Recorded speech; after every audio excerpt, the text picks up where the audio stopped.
अच्छा जी, MFA cap 6 capital investor appraisal पे हमारी डिस्कशन चल रही थी और आखिरी जो डिस्कशन हमारी हुई थी that was about assumption on DCF। तो कोई सवाल जी लास्ट वीक की डिस्कशन से, कोई इशू जो आपको समझ ना आया हो जिसके बारे में आप क्वेश्चन करना चाहते हो? एन्युटीज परपैचुइटीज को लेके NPV कैलकुलेट करना और DCF में टाइमिंग ऑफ कैश फ्लोज की अजम्पशन, जिनकी मदद से हम कैश फ्लोज को एनुअल इंटरवल पे प्लेस करते हैं और फिर उसके बाद हम उस पर NPV या IRR का जो भी टूल इस्तेमाल करना चाहें कर सकते हैं। तो कोई सवाल जी बेटा? अच्छा जी, हम इलस्ट्रेशन 27 देखते हैं। इसमें एक और छोटा सा टूल है, ऑल्दो वो सिलेबस में हमारे उस तरह डिफाइंड तो नहीं है, लेकिन वेरी मच लाइकली है कि हमें एग्जामिनर पूछ सकता है, क्योंकि बहुत ज़्यादा उसमें डिस्कशन इन्वॉल्व नहीं है, इसलिए मैंने उसको टच कर लिया है। सिर्फ हमारे 2-3 मिनट उस पर लगेंगे, नॉट मोर दैन दैट। लेकिन हम पहले इलस्ट्रेशन 27 पढ़ते हैं और उसके बाद हम उसकी रिक्वायरमेंट्स में हमें इस टूल की ज़रूरत फील होगी, तो वहाँ पे फिर हम उसको समझ पाएंगे। तो इलस्ट्रेशन 27 पे आइए जी ज़रा।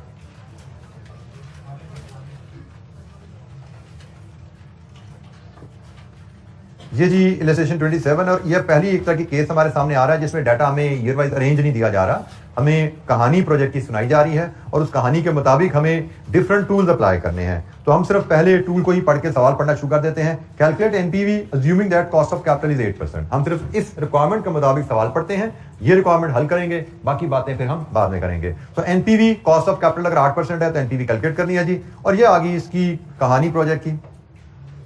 Extron PLC is considering investing 1 million in a new project to manufacture and sell a brand new toy. The following estimate has been made. Sale number of units 50,000 in the first year, rising by 10,000 units per annum. Life of project 4 years. Price per unit 25. Material cost per unit 10. Labor and variable overheads per unit 8। तो इसके बाद मजीद information दी गई है। In addition fixed overheads relating to the project are expected to be 90,000। The investment is expected to have a salvage value या residual value, एक ही बात है, at the end of year 4 50,000। ये जी प्रोजेक्ट की पूरी कहानी है और हमसे कहा जा रहा है कि हम इसकी NPV बनाएं। NPV बनाने के लिए आपको पता है कि हमें पहले इनिशियल इन्वेस्टमेंट चाहिए और फिर उस इन्वेस्टमेंट से फ्यूचर में हम क्या नेट कैश फ्लो जनरेट करेंगे। फ्यूचर में हम ये यूनिट्स बना के बेचेंगे इस प्राइस पे और ये यूनिट बनाने पे हमारे कुछ खर्चे आएंगे और इनके अलावा ये वेरिएबल है, कुछ फिक्स खर्चा भी आएगा। तो इन्वेस्टमेंट क्या है और उस इन्वेस्टमेंट के नतीजे में फ्यूचर में नेट कैश फ्लोज हमें क्या मिलेंगे। तो हमें पहले उसको 0, 1, 2, 3, 4 4 साल लाइफ है, 4 तक हमें सारे कैश फ्लोज एनुअल बेसिस पे अरेंज करने हैं। अच्छा, जब एग्जाम एक तरह का ये आप समझ लीजिए, जब हमारी एग्जामिनेशन ड्रिल शुरू होने लगी है, पहली एक छोटी कहानी आई है जैसे हम एक डाटा एक्सट्रैक्ट करके क्वेश्चन बनाने जा रहे हैं। तो यहाँ पे अब हमें एग्जाम फॉर्मेट भी जरा समझने की जरूरत है कि एग्जाम के क्वेश्चन हम किस फॉर्मेट में प्रेजेंट किया करेंगे। तो एग्जाम में हमें NPV के क्वेश्चन प्रेजेंट करने के लिए 2 पोटेंशियल फॉर्मेट की जरूरत पड़ती है। मैं अगर वो फॉर्मेट्स पहले आपसे शेयर कर लूं तो फिर हम इस सवाल को हल करते हैं अकॉर्डिंग टू दैट। एक प्रेजेंटेशन फॉर्मेट ये होता है जी कि आप यहां पे डिस्क्रिप्शन लेते हैं कि भाई कैपिटल इन्वेस्टमेंट है, ऑपरेटिंग कैश फ्लोज हैं, यहां पे आप ईयर्स लेते हैं, cash flows, discount factor, present value, NPV। ये वही फॉर्मेट है जो पिछले एग्जांपल्स में हम यूज करते हैं, this is the same format. लेकिन ये फॉर्मेट हम तब यूज करते हैं जब हमारे कैश फ्लोज एन्युटी की शेप में जा रहे हो। जब हमारे कैश फ्लोज एन्युटी की शेप में जा रहे हो, आइंदा अब हम इस फॉर्मेट को तब यूज किया करेंगे। एग्जामिनर क्वेश्चन में हमें ये फॉर्मेट तब सूट करेगा जब हमारे cash flows annual cash flows operating की जरूरत में जा रहे हो। ये देखो, ये वन ऑफ एक कैश फ्लो है, ये भी एक कैश फ्लो है। ये कैश फ्लो है जो हर साल रिपीट होने हैं। तो जो एनुअल कैश फ्लोज है वो एन्युटी में है, तो हम इस तरह प्रेजेंट करेंगे। लेकिन ये hypothetical data by the way, ये बिल्कुल आपको सिर्फ लेआउट समझाने के लिए लिखा गया है।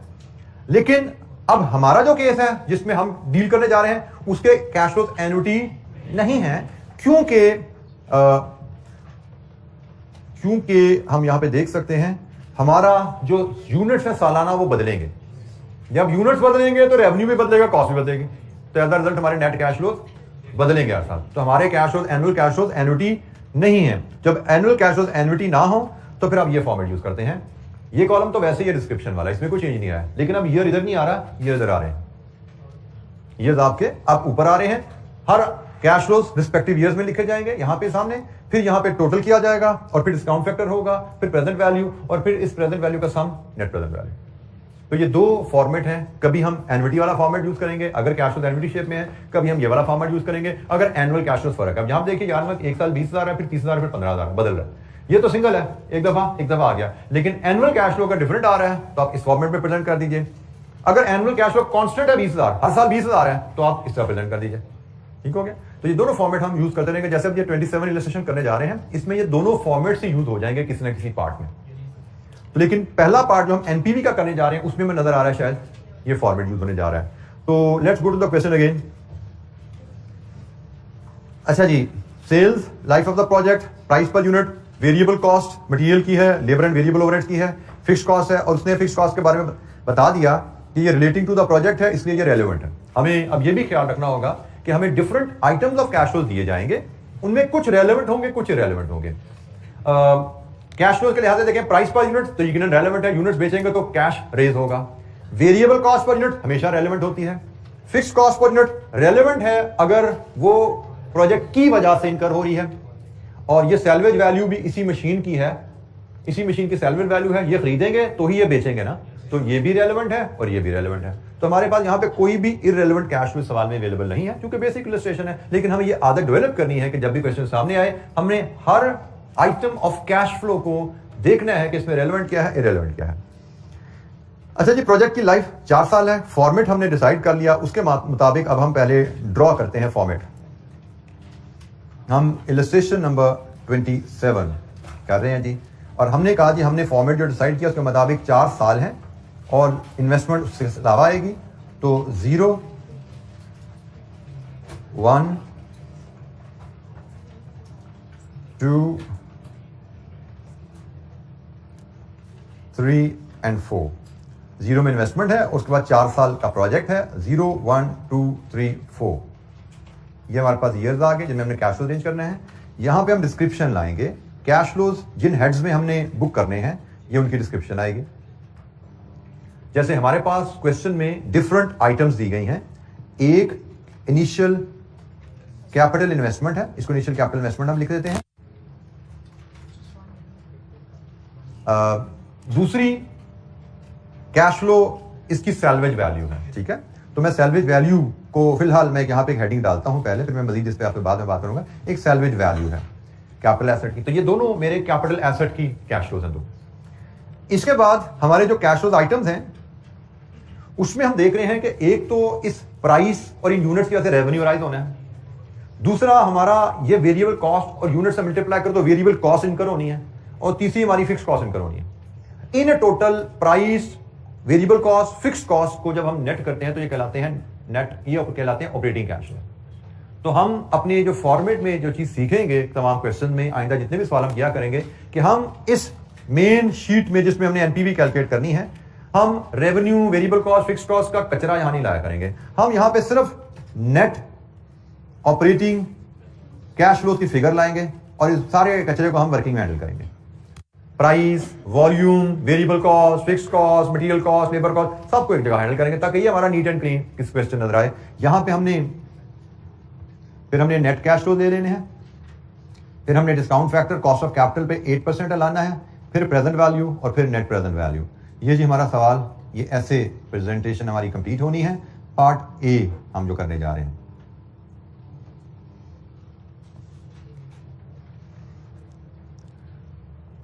वैल्यूज अगर फीड करें, इनिशियल इन्वेस्टमेंट कितनी है 1 मिलियन। अब यहां पे प्रेजेंटेशन के लिए एक और गाइडलाइन सीखे, जब फिगर्स मिलियंस में आ जाएं तो इनको बेहतर अब 1000 में राउंड ऑफ कर दें, इतने ज्यादा जीरो लगाने की जरूरत नहीं है। तो ये गाइडलाइन है, ये हमें सीखनी है। एग्जामिनर कुछ कहे तो उसको फॉलो कर लेना, नहीं कहे तो गाइडलाइन ये अवेलेबल है कि अभी फिगर्स को 1000 में राउंड ऑफ कर लो।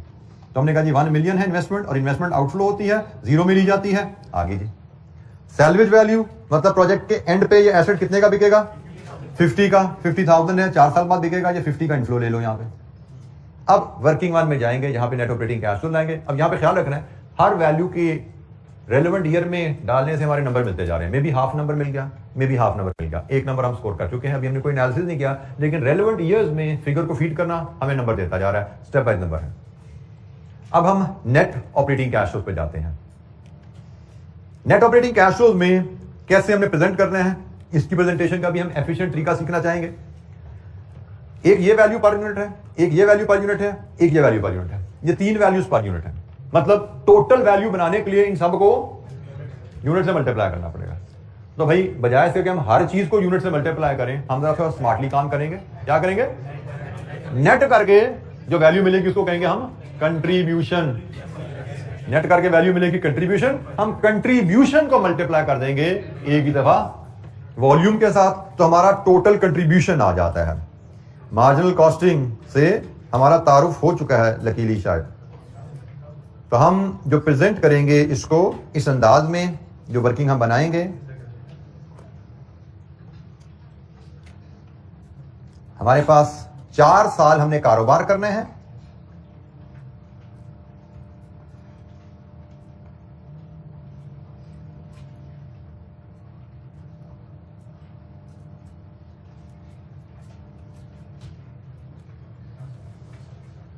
हम कंट्रीब्यूशन पर यूनिट लाएंगे। कंट्रीब्यूशन पर यूनिट क्या होता है? Price per unit minus variable cost per unit.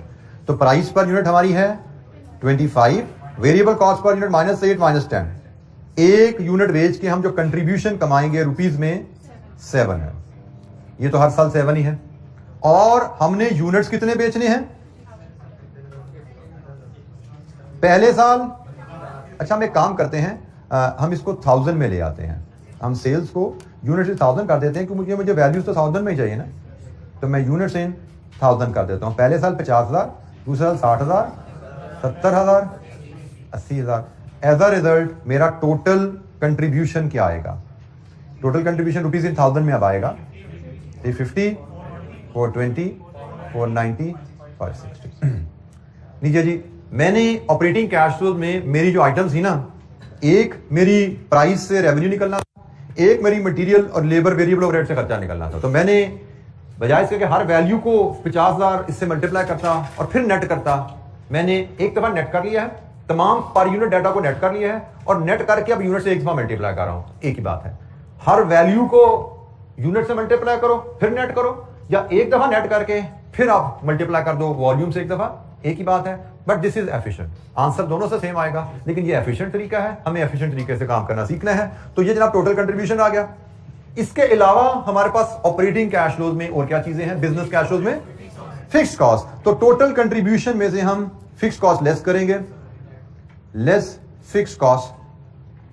अच्छा, यहां पे एक चीज आपने ख्याल रखनी है, जो तो होती है ना वेरिएबल कॉस्ट, जनरली ये तो सारी ही कैश कॉस्ट ही होती हैं, लेकिन फिक्स्ड कॉस्ट में बाज़ का एग्जामिनर नॉन कैश कॉस्ट भी डाल सकता है, जैसे डेप्रिसिएशन।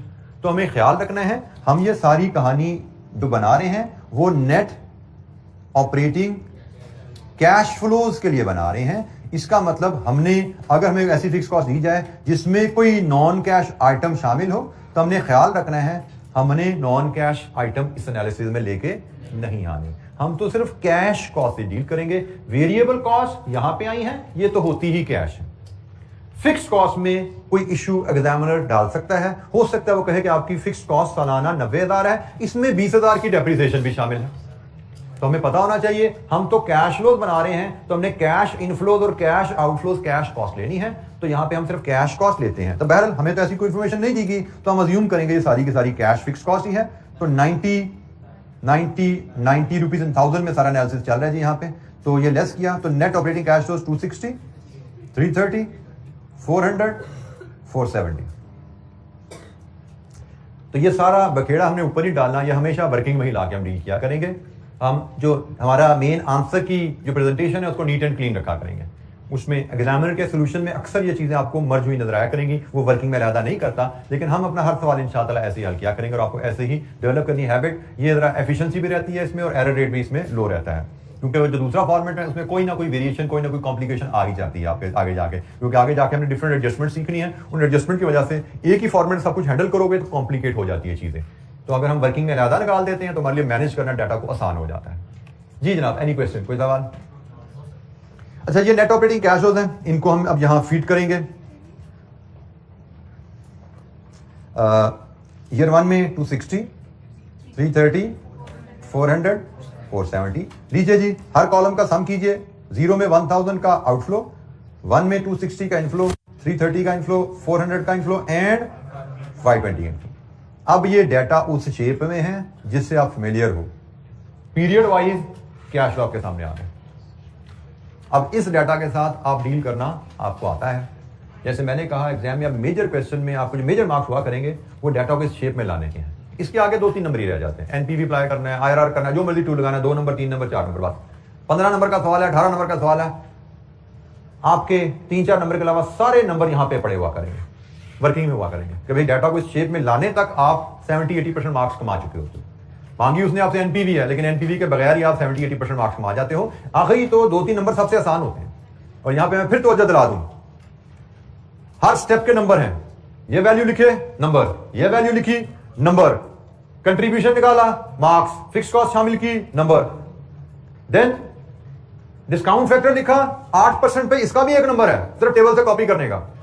कैश फ्लो को मल्टीप्लाई किया, एक नंबर, एनपीवी लाए, एक नंबर, पॉजिटिव एक्सेप्ट लिख दिया, नेगेटिव रिजेक्ट लिख दिया, एक नंबर। इसका मतलब आपको ऊपर कुछ भी नहीं आता, एक नंबर, 2 नंबर, 3 नंबर ले सकते हो आप। ऊपर कुछ भी नहीं आया, अज्यूम करो यहाँ पे ये 100 है, ये 50 रुपए है, ये 100 की इन्वेस्टमेंट है, ये 50 की इनफ्लो है, लिख दो यहाँ पे, अज्यूम किया जी फिक्र मैंने, और 8% के फैक्टर टेबल से लाके कंप्लीट कर दो सवाल को, फिर भी 3 नंबर आ जाते हैं।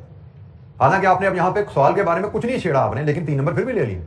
तो this is how scoring marks are easy in numerical. अगर आपको स्टेप वाइज मार्किंग का मतलब पता हो तो आप सवाल में बहुत अच्छा स्कोर कर पाते हो। और ये स्किल बहुत अहम है बेटा कि आप सवाल को कंप्लीट करना सीखिए। अभी हम इंशाअल्लाह पास पेपर क्वेश्चन पे भी जाएंगे आगे चल के।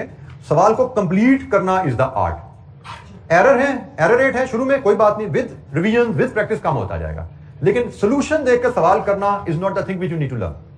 सवाल को कंप्लीट करना सीखना है, गलत होता है कोई बात नहीं, हमें उससे गर्ज नहीं है, लेकिन हम कंप्लीट करना सीखें। आहिस्ता आहिस्ता उसमें एरर रेट हमारे कम होते जाएंगे। अभी 50% स्कोर लेंगे, 40% लेंगे, मे बी 10 दिन बाद हम 70-60 लेना शुरू कर दें, महीने बाद हम 70-80 पे आ जाएंगे स्कोर लेना। This is how we will improve.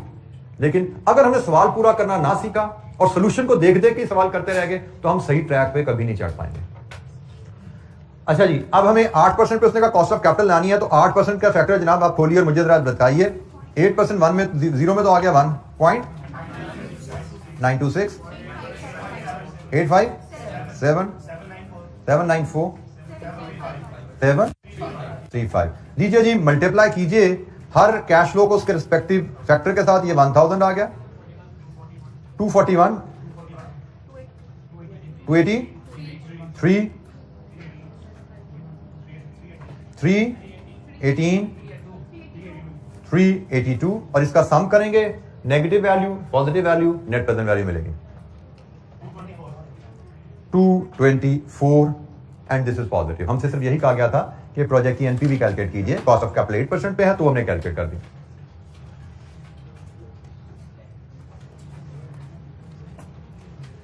Ji, any question, कोई सवाल? अच्छा जी, हमें पार्ट ए हमने कर लिया। यहां पे रिक्वायरमेंट तो नहीं है, लेकिन हम एक काम और करते हैं इस सवाल में, हम इसमें पे बैक भी कैलकुलेट करते हैं जी। मैं पे बैक इसलिए करवा रहा हूं कि हमने जो नेक्स्ट रूल एक डिस्कस करना है उसका ताल्लुक पे बैक से ही है, तो हम इसमें एक पे बैक की कैलकुलेशन भी करते हैं। लेट्स अज्यूम हमें यहां पे कहा जाए कि आप पे बैक भी कैलकुलेट कीजिए। ये मैं रिपीट, ये रिक्वायरमेंट नहीं है सवाल की, हमें पे बैक पीरियड भी लेकिन कैलकुलेट करने को कहा जाए। पे बैक पीरियड कैलकुलेट करना हमने 2 तरीके सीखे थे। एक, अगर एनुअल रिटर्न इवन है तो हमने कहा जी initial investment divide with even cash flow, तो यहां पे तो इवन नहीं है, ये तो हर साल बदल रही है, तो फिर क्या करें, cumulative cash flow, cumulative cash flow की इंफॉर्मेशन बनाएं। तो जनाब क्यूमुलेटिव कैश फ्लो की इंफॉर्मेशन में यहां पे डायरेक्ट पे बैक करते हुए मैं क्यूमुलेटिव कैश फ्लोज बनाता हूं।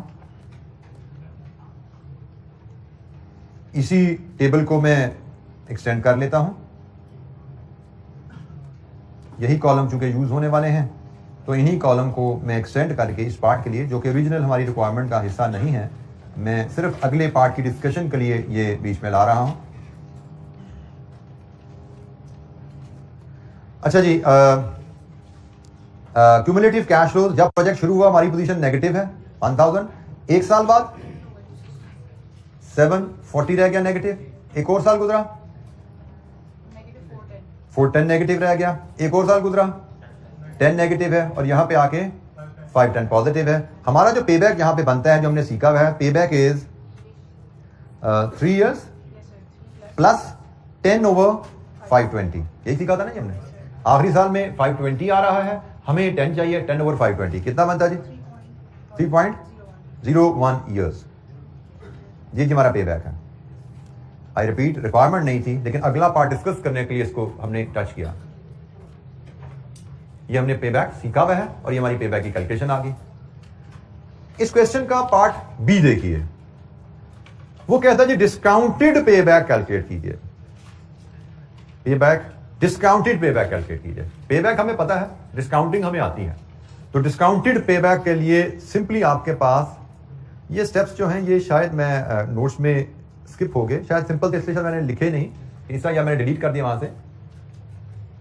कैश फ्लोज आपके पास जब है प्रोजेक्ट के, इन कैश फ्लोज को कॉस्ट ऑफ कैपिटल पे डिस्काउंट करके इनकी पीवी ले लीजिए और फिर क्यूमुलेटिव पीवी का कॉलम बनाइए। That will give you discounted pay back. पे बैक बताता है कैश फ्लो टर्म में इन्वेस्टमेंट कितनी देर में वापस आई, और डिस्काउंटेड पे बैक बताता है प्रेजेंट वैल्यू टर्म में इन्वेस्टमेंट कितनी देर में वापस आई।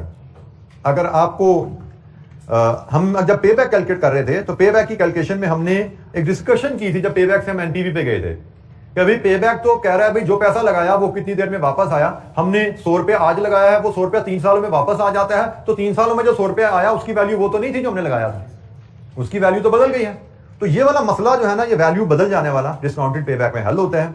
हमने कैश फ्लोज को डिस्काउंट कर लेना है पहले कॉस्ट ऑफ कैपिटल पे, जैसे यहां पे हम ऑलरेडी कैश फ्लोज को डिस्काउंट कर चुके हैं कॉस्ट ऑफ कैपिटल पे।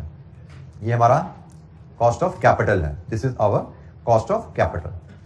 तो डिस्काउंटेड पे बैक क्या है कि आप कैश फ्लोज को नहीं, कैश फ्लोज को डिस्काउंट कर लो पहले कॉस्ट ऑफ कैपिटल पे, और फिर इसको, इस डाटा को लेके आप पे बैक कैलकुलेट करो। पार्ट बी में हम क्यूमुलेटिव प्रेजेंट वैल्यू की इंफॉर्मेशन बनाते हैं। यहां पे हमने क्यूमुलेटिव कैश फ्लो की इंफॉर्मेशन बनाई थी, यहां पे हम क्यूमुलेटिव प्रेजेंट वैल्यू की इंफॉर्मेशन बनाएंगे वही फॉर्मेट पे कि यही कॉलम है, इन्हीं कॉलम को लेंगे और क्यूमुलेटिव प्रेजेंट वैल्यू की इंफॉर्मेशन बनाएंगे और उसी अंदाज में हम पे बैक कैलकुलेट कर लेंगे। लेकिन ये डिस्काउंटेड पे बैक कहलाएगा क्योंकि हमने डिस्काउंटेड कैश फ्लोज को लेकर पे बैक कैलकुलेट किया है। तो जनाब प्रेजेंट वैल्यू को लेकर चलें तो स्टार्टिंग पॉइंट तो 1000 नेगेटिव ही है, तो 1000 में से 241 हो गया रिकवर, फिर कितना रह गया जी?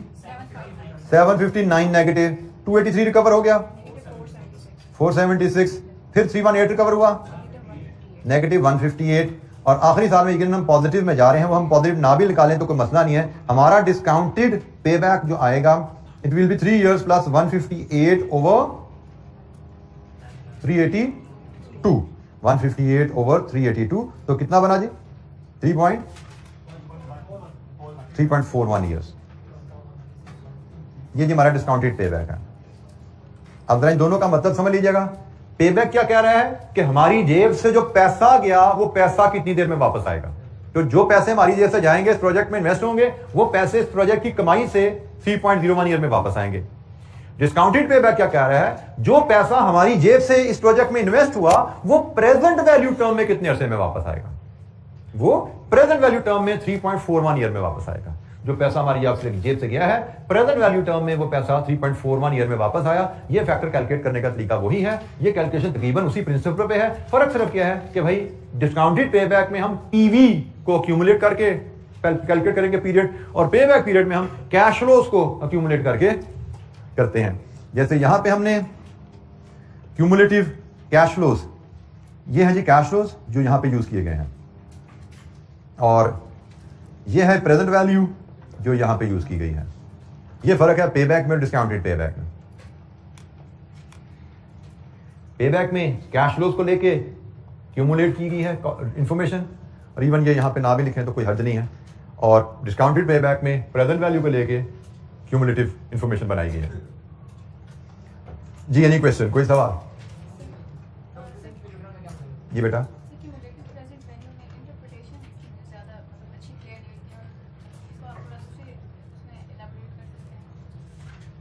जी बेटा, आप भी कुछ सवाल करना चाहते हैं, पूछें, फिर मैं डिस्कस करता हूँ। प्रेजेंट वैल्यू टर्म है क्या मतलब है? अच्छा जी, हमने जो डिस्कशन स्टार्ट हुई थी हमारी एनपीवी की, वहां पे बात हमारी शुरू ही यहां से हुई थी कि भाई आप इन्वेस्टमेंट कर रहे हैं आज, रिटर्न आ रही है फ्यूचर में। इन्वेस्टमेंट कर रहे हैं आज, रिटर्न आ रही है फ्यूचर में, इन्वेस्टमेंट आज है, बेनिफिट्स उसके फ्यूचर में आ रहे हैं। हमारी प्रॉब्लम शुरू ही हम डिस्काउंटिंग कैश फ्लो पे आए तब थे, एनपीवी के टूल पे आए तब थे, जब हमने कहा था कि भाई कोई भी इन्वेस्टमेंट डिसीजन लेना है आपने, कोई भी प्रोजेक्ट का बिजनेस डिसीजन लेना है, वो डिपेंड करता है कंपैरिजन पे, कॉस्ट और उसके बेनिफिट्स। तो हमने कहा जी इस प्रोजेक्ट के जब कॉस्ट और बेनिफिट्स हम कंपेयर करेंगे तो उसमें एक चैलेंज आएगा। कॉस्ट आज कर रहे हैं आप इनकर, और बेनिफिट्स अगले कई सालों में आने वाले हैं। और फिर हमारी वहां पे बात हुई थी कि भाई प्रेजेंट में जो कैश हमारी जेब से जाता है और फ्यूचर में जो कैश उसके बदले में हमें मिलता है, उसमें रिटर्न में उसमें काफी डिफरेंसेस आ जाते हैं टाइम वैल्यू ऑफ मनी की वजह से। ठीक है जी, कि टाइम वैल्यू ऑफ मनी है, इस कॉस्ट को इन बेनिफिट्स के सम से कंपेयर नहीं किया जा सकता। ये प्रेजेंट में इन्वेस्ट हो रहा है, ये फ्यूचर में रिटर्न आ रही है, और फ्यूचर में जो वैल्यू है कैश की वो डिफरेंट होती है टाइम वैल्यू ऑफ मनी के कॉन्सेप्ट की वजह से। और टाइम वैल्यू ऑफ मनी के कॉन्सेप्ट को हमने फिर फर्दर एक्सप्लेन किया था कि इसके 3 फैक्टर्स होते हैं। इन्फ्लेशन, हम ये कह रहे हैं कि फ्यूचर के पैसे की वैल्यू आज के पैसे के मुकाबले में कम क्यों है? क्योंकि फ्यूचर में जाते जाते इन्फ्लेशन आ जाती है, क्योंकि फ्यूचर अनसर्टन होता है, हमें गारंटी नहीं है ये पैसा आएगा कि नहीं आएगा। क्योंकि हम कारोबार में इन्वेस्टमेंट करने जा रहे हैं तो ये सारा एस्टिमेटेड डाटा है, हमने अंदाजा लगाया है कि आज अगर हम ये इन्वेस्ट करें तो फ्यूचर में अंदाजन हम इतना कमाएंगे, गारंटी कोई नहीं है, अनसर्टेनिटी है। और तीसरा, जब हम किसी भी जगह पैसा इन्वेस्ट करते हैं तो हमें सिर्फ पैसे की वापसी नहीं चाहिए, पैसे पे कोई रिटर्न भी तो चाहिए, कुछ कमाना भी तो है। तो इन 3 वजूहात से हमने कहा था कि आज जो हम पैसा लगाते हैं फ्यूचर का पैसा उसकी वैल्यू डिफरेंट होती है। तो हमें इन 3 फैक्टर्स को लेके हम ये रेट कैलकुलेट करते हैं। ये रेट जो है ये इन्फ्लेशन, अनसर्टेनिटी और return, invest opportunity for investment, उसकी रिटर्न, इन तीनों के अगेंस्ट कंपनसेशन है। हमने कहा जी हम अगर फ्यूचर कैश फ्लोज को इस 8% पे डिस्काउंट कर लें तो इसका मतलब है फ्यूचर कैश फ्लोज में से इन 3 फैक्टर्स के अगेंस्ट जो इन्वेस्टर को रिटर्न चाहिए वो निकल गई। हमने फ्यूचर कैश फ्लोज को जब 8% पे डिस्काउंट किया तो हम इसको प्रेजेंट वैल्यू कह रहे हैं, हम इसको present value future cash flows कह रहे हैं। इसका मतलब क्या है कि ये जो टाइम वैल्यू के 3 फैक्टर्स हैं ना, उनका फर्क हमने निकाल दिया। हम पहले कह रहे थे ये और ये कंपेरेबल नहीं है, लेकिन डिस्काउंटिंग जब कर दी 8% पे तो इसका मतलब हमने जो टाइम वैल्यू ऑफ मनी का डिफरेंस था वो निकाल दिया है, अब ये कंपेरेबल हो गए। अब आप बेनिफिट्स को और ये इन्वेस्टमेंट को और बेनिफिट्स को नेट करके देख लो, नेट में क्या बात है। अब ये कंपेरेबल है तो यहां पे ये आपकी इन्वेस्टमेंट है, ये बेनिफिट्स है, हमें पता लग रहा है नेट में बेनिफिट ज्यादा है। ये हमारे पीवी ऑफ बेनिफिट्स हैं, मतलब हमने फ्यूचर के कैश फ्लोज में से जो टाइम वैल्यू ऑफ मनी के 3 असरात होते हैं वो डिस्काउंटिंग के थ्रू निकाल दिए। इसमें से हम 260 को 241 पे ले आए हैं, 330 को 283 पे ले आए हैं, 520 को 382 पे ले आए हैं। हमने डिडक्ट कर दिया, इन वैल्यूज को रिड्यूस कर दिया है, हमने इनमें डिडक्शन कर दिया है कि भाई उन 3 फैक्टर के अगेंस्ट इन्वेस्टर को जो कंपनसेशन चाहिए वो निकालो। अब ये प्रेजेंट वैल्यू पे आ गए हैं, फ्यूचर बेनिफिट्स और ये भी इन्वेस्टमेंट भी प्रेजेंट वैल्यू में है। तो फिर नेट प्रेजेंट वैल्यू का टूल क्या हुआ? PV of future benefits minus PV of investment. ये हमारी एनपीवी की डिस्कशन थी। और अब हम जब डिस्काउंटेड पे बैक पे आते हैं तो इसी को लेके आगे चलें कि इन्वेस्टमेंट की प्रेजेंट वैल्यू टर्म में रिकवरी, अगर हम टाइम वैल्यू ऑफ मनी को भी कंसिडर कर लें तो उसके बाद कितने अरसे में वापस आता है। ये तो था टाइम वैल्यू ऑफ मनी के बगैर, टाइम वैल्यू ऑफ मनी को इग्नोर करो तो 3.01 में वापस आता है पैसा। अगर आप टाइम वैल्यू ऑफ मनी का कॉन्सेप्ट भी ले लो कि भाई फ्यूचर के पैसे की वैल्यू कम होती है तो कम कर दो भाई, कम कर दी ना वैल्यू में। हमने कहा था टाइम वैल्यू ऑफ मनी क्या है कि फ्यूचर की पैसे की वैल्यू कम होती है आज के पैसे के मुकाबले में, तो भाई कम कर दो, कर दी कम हमने। अब हम क्या कह रहे हैं कि अब हम फ्यूचर की वैल्यू नहीं रही, अब ये भी प्रेजेंट वैल्यू होगी। तो प्रेजेंट वैल्यू टर्म इन्वेस्टमेंट कितनी देर में वापस आई? This is called discounted payback, it is 3.41 years.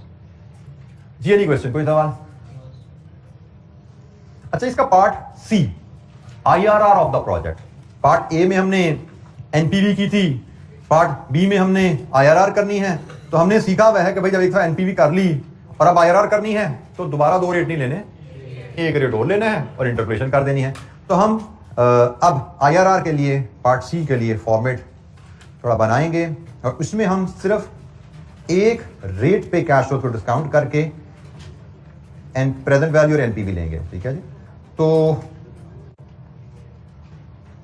हम अपनी प्रेजेंटेशन को एफिशिएंट रखते हुए मैं उसी कॉलम को कंटिन्यू करता जा रहा हूं। ये वही 0, 1, 2, 3, 4 ही हैं और मैं यहां पे डायरेक्ट सिर्फ डिस्काउंट फैक्टर लेके आऊंगा। दूसरा रेट लेट्स अज्यूम मैंने सेलेक्ट किया 20%, पहला रेट 8% था, दूसरा मैंने 20% सेलेक्ट कर लिया। तो 20% के डिस्काउंटेड बोलिए 20% 1 ईयर, 833 2 ईयर, 3 ईयर, 579 482। अच्छा जी, अब हम क्या करते हैं कि मैं कैश फ्लो दोबारा लेने की बजाय इसमें कनेक्ट कर देता हूं। मैंने इसको कह दिया जी ये ए है और ये बी है, तो मैंने कनेक्ट कर दिया ए इंटू बी, ये मेरी प्रेजेंट वैल्यू आ जाएगी और फिर नेट प्रेजेंट वैल्यू एट 20% मैं कैलकुलेट कर लूँगा यहाँ पे। तो जनाब कैश फ्लोज इंटू फैक्टर, ये जनाब कैश फ्लोज है आपके पास, ये वैल्यूज इनको फैक्टर से मल्टीप्लाई कीजिए 20% के। मुझे 20% की एनपीवी बताइए क्या आ रही है। 20% की एनपीवी क्या आ रही है जी? Negative positive, 216 positive. जरा चेक कीजिए दोबारा, ये वैल्यूज बोलिए। ये वैल्यू 1000 नेगेटिव, ये वैल्यू जनाब एक साथ थोड़ा काम कीजिए कि मुझे पता नहीं कि 216 पॉजिटिव बड़ी।